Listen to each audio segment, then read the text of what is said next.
Саламатсыздар. Биз бүгүн сиздер менен бөлчөктөр деген темада видео сабагыбызды баштайбыз. Анда эмесе бөлчөктөр эмне? Бөлчөк деген эмне? Бөлчөк деген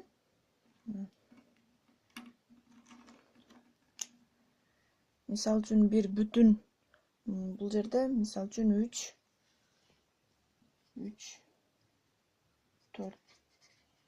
3 торт турат дейле, 3 бүтүн торт турат. Биз ушул 3 бүтүн торту бөлдүк. Биринчисин 8ге бөлдүк. Бул сары менен боелуп турган бөлүктөр ошондо 8ге бөлүнгөндөн 3 бөлүк. Ошондо бул сары менен боелгон аянт 8ден 3кө барабар. Ал эми жашыл менен боелгон аянт 8ге бөлүнгөндөн 5ке барабар. Мына ушул сандар бул бөлчөк деп аталат. Булар бүтүн эмес, өзүңүздөр көргөндөй бөлүнгөн сандар.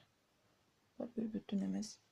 Анда биз бул жакты карай турган болсок, бул жер 6дан 1ге барабар, 6 бөлүккө бөлүнгөн, тең 6 бөлүккө бөлүнгөн.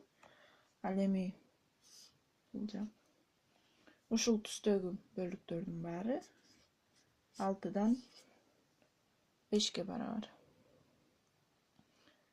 Андан кийинки бул жак 4дөн 1ге барабар. Ал эми бул жагы 4дөн 3кө барабар. Мына ушул сандардын баары бөлчөк деп аталат. Ал эми бул бөлчөктүн бул бөлүнгөн жагы, бул жагы бөлүм деп аталат. Ал эми алынган бөлүктөр алым деп аталат. Бөлчөктүн бөлүмү алымы болот ошондо. Анда эмесе эсептер. 10дун 5тен 2син тап дейт. 10 деген түшүнүктүү болсун үчүн 10 метр жипти карап алдык биз. Ошондо бул биздин жибибиздин узундугу 10 метр экен. Муну 5ке бөлсөк, ар бири 2ден болгон кичинекей бөлүктөр болот. Ал эми андан экөөсүн ал деп атат. Демек, бул ар бири 2 метр болгон 2 күсөктү алсак, бөлүктү алсак, биз 4 метр жипти алабыз. Же болбосо 10ду 5ке бөлөбүз.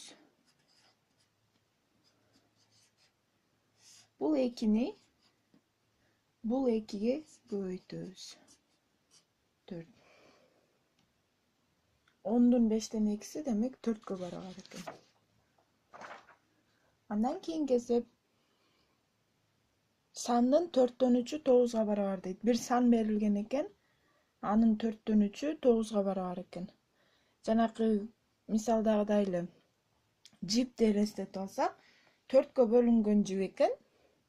Ал эми 3 бөлүгү, мунун 3 бөлүгү 9га барабар экен. Анда ар бири 3дөн болгон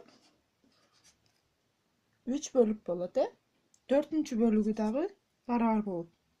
Себеп тең 4 бөлүккө бөлүнгөн.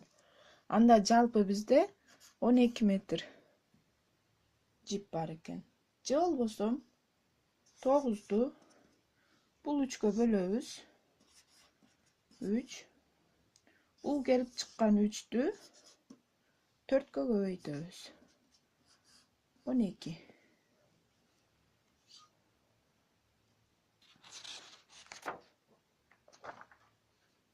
Андан кийинки мисал. Идиште 30 литр сүт болгон дейт. 10дон 3үн алса, идиште канча сүт калган дейт. Идиште эң башында 30 литр сүт болгон. Анын 10дон 3үн табыш үчүн 30ду 10го бөлөбүз. 3дөн тиет. Бул 3тү бул 3кө көбөйтөбүз. 9. Ошондо биз 9 литр сүттү алат экенбиз. Анда 30дан 9ду алсак 21 литр сүт калган.